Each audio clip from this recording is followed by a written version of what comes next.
Alasannya cuma sederhana adalah bumi kita tuh cuma satu. Kita tidak punya bumi lain tempat tinggal. Jadi kalau perusahaan-perusahaan tidak melihat kembali bagaimana mereka bisa berdampak baik negatif maupun positif terhadap lingkungan, kita mau pindah kemana lagi gitu. Sehingga perusahaan tuh sekarang tidak ada pilihan, sebetulnya mereka memang harus menerapkan ESG.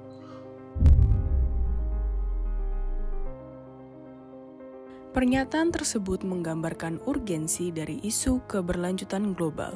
Bumi sudah menunjukkan tanda-tanda kerusakan akibat ulah manusia. Lingkungan dikorbankan untuk memenuhi kebutuhan ekonomi jangka pendek dan ego manusia, hingga tanpa sadar dampaknya kembali lagi ke kita.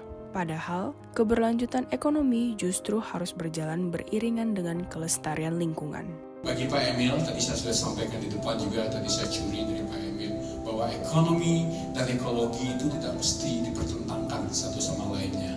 Itu adalah dua sayap, kalau kata Pak Emil, dua sayap yang yang berkepak, yang akan membawa Indonesia terbang tinggi jauh menuju masa depan yang lebih sejahtera. Dalam bisnis keuangan, ESG telah berkembang menjadi bagian dari kerangka usaha yang tidak hanya memperhatikan keuntungan, tetapi juga berdampak baik bagi lingkungan maupun kehidupan sosial. ESG adalah singkatan dari Environmental, Social, Governance, 3 pilar bisnis keberlanjutan. Aspek lingkungan dalam ESG berarti perusahaan berupaya menjaga kelestarian alam. Aspek sosial berarti perusahaan peduli pada kesejahteraan masyarakat dan karyawan. Dan aspek tata kelola berarti perusahaan dijalankan secara jujur, transparan, dan bertanggung jawab. Untuk mendorong implementasi praktik terbaik ESG, Yayasan Kehati menyelenggarakan ESG Awards by Kehati. Penghargaan ini diberikan dengan tujuan mengapresiasi para pemangku kepentingan yang menerapkan dan mempromosikan ESG. Selain itu, ESG Awards juga diharapkan dapat meningkatkan kesadaran para stakeholders industri terhadap prinsip ESG dan mendorong perkembangan ESG. Karena ESG Award ini salah satu tujuan utamanya adalah meningkatkan awareness tentang bagaimana perusahaan mengintegrasikan prinsip environment, social, dan governance. Jadi bukan menilai CSR, jadi memang menilai bagaimana mereka menerapkan prinsip ESG di dalam bisnis proses, di dalam investasinya mereka.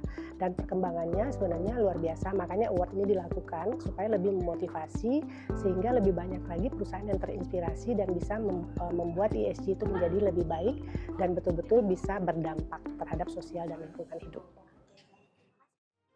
ESG Awards 2025 by Kehati memiliki 4 sektor penghargaan. Sektor Capital Market dengan kategori Best Listed Company dan Best Investor, Sektor Impact Investment dengan kategori Best Impact Entrepreneur dan Best Investor on Impact Investment, Sektor Debt and Project Financing dengan kategori Best Issuer atau Borrower dan Best Investor atau Creditor, serta sektor Best Facilitator. Pada ESG Awards 31 Juli 2025, terdapat 17 pemenang penghargaan dari semua sektor.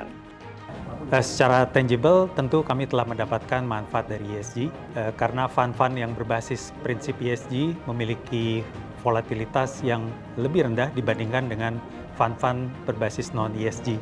Dan juga terjadi peningkatan demand baik dari investor berbasis institusional yang mengikuti arahan daripada regulator dan juga demand dari nasabah retail, terutama investor muda yang concern terhadap isu-isu keberlanjutan. Impact dan ESG menjadi satu kesatuan bisnis yang menghasilkan bisnis yang berkelanjutan, baik di dalam proses investasi kami, baik di dalam proses mengembangkan portofolio pasangan usaha kami, dan bagaimana akhirnya juga bukan hanya berdampak secara finansial, tetapi bagaimana berdampak secara lebih besar terhadap lingkungan dan juga kepada masyarakat secara luas. Yang intangible-nya adalah secara dalam organisasi internal juga itu membuat aktivitas operasional kita lebih optimal. Kemudian karena ada berbasis data dan kemudian juga untuk relasi kita bersama pemerintah daerah lebih erat dan membuat mereka lebih paham apa interest dari dunia usaha dan juga dampaknya pada masyarakat serta dalam pencapaian kinerja daerahnya gitu. Dukungan terhadap perusahaan yang mengimplementasikan ESG adalah langkah penting menuju ekonomi yang lebih bertanggung jawab. Karena pada akhirnya, keberlanjutan bisnis tidak bisa dipisahkan dari keberlanjutan bumi kita. Kalau aktivitas ekonomi mengeksploitasi sumber daya alam kita melebihi daya dukung kapasitas dari alam kita, sebetulnya keuntungan ekonomi hari ini jangka pendek dengan mengambil hak, dengan merampas hak generasi di masa yang akan datang, anak dan cucu kita. Disrupsi teknologi hingga tekanan geopolitik yang saat ini masih terus bergerak dinamis, penerapan ESG bukan lagi pilihan, tapi ini merupakan bagian yang esensial dari strategi bisnis yang berkelanjutan dan resilient.